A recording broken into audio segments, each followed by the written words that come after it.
Maybe you've heard the phrase that life is a journey.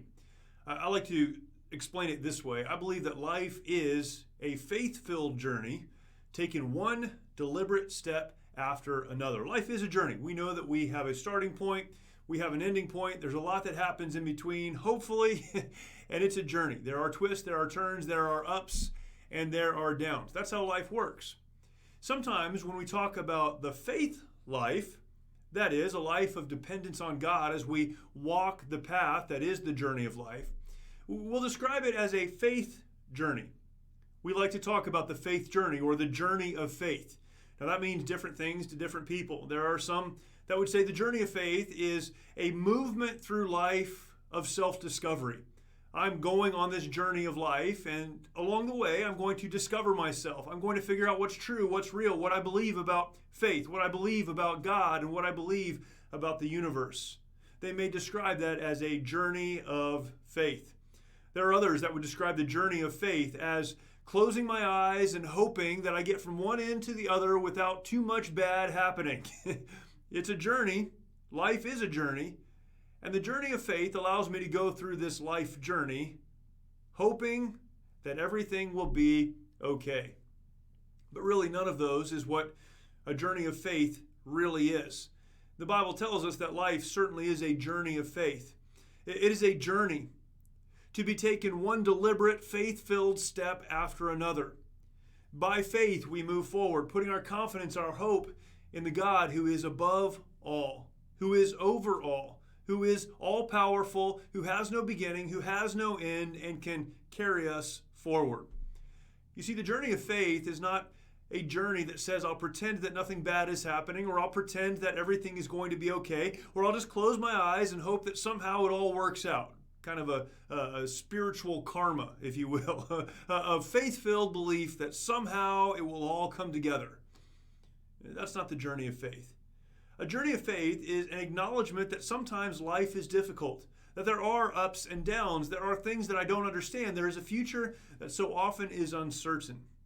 But there is a God in whom I can put my faith, my confidence, and my hope, who daily will move me one step after another closer to the destination that He has set in front of me. That's the journey of faith. The great thing about the journey of faith is that it is by faith. Meaning simply, we don't know how it's all going to come together. We don't know what the future holds exactly, but our faith, our confidence, and our hope is in God. Not in the path, not in the journey, not necessarily in the ups and downs. It's in God. This brings peace because God is bigger than all of it. But when we talk about a journey of faith, we need to also understand that a journey of faith necessitates perseverance. We must continue on. We must continue moving forward even when we don't understand everything that's happening, because this is a journey of faith. One step with confidence in God. After another step with confidence in God. After another step with confidence in God that builds a life that fills the journey. I love these verses in Hebrews chapter 12. I'll read them. Wherefore, verse number 1. Seeing we also are compassed about with so great a cloud of witnesses, let us lay aside every weight and the sin which doth so easily beset, and let us run with patience the race that is set before us. Great verse. It means there are those who have gone before us. Because of them, with their inspiration and their guidance, falling back on their example, let us run the race that's in front of us. So much here, of course, but there's a race, and we need to run. Verse 2, looking unto Jesus, the author and finisher of our faith. You see, it's Jesus who established this path and this course. It's Jesus who not only started it, but He is the finisher of our faith. He's the completer. He's the reason we can go forward. He says, looking unto Jesus, the author and finisher of our faith, who for the joy that was set before Him endured the cross, despising the shame, and is set down at the right hand of the throne of God. Verse 3, for consider Him that endured such contradiction of sinners against Himself, lest ye be wearied and faint in your minds. You know what these verses are telling us? There's a race to be won, the journey of life to be traveled, but it must be traveled by faith. Faith in Jesus, who has gone before us, the one who made it possible for us to even travel this journey, the one who will complete it. always remembering it's all about Him.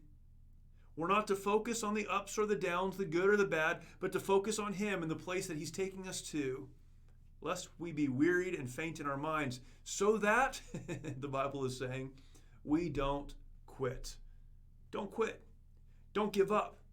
Don't give in. And when things become uncertain or unclear, put your eyes on God, who can see the destination, who knows where we are, and who will get us there one step at a time. The journey of faith, it extends over a life.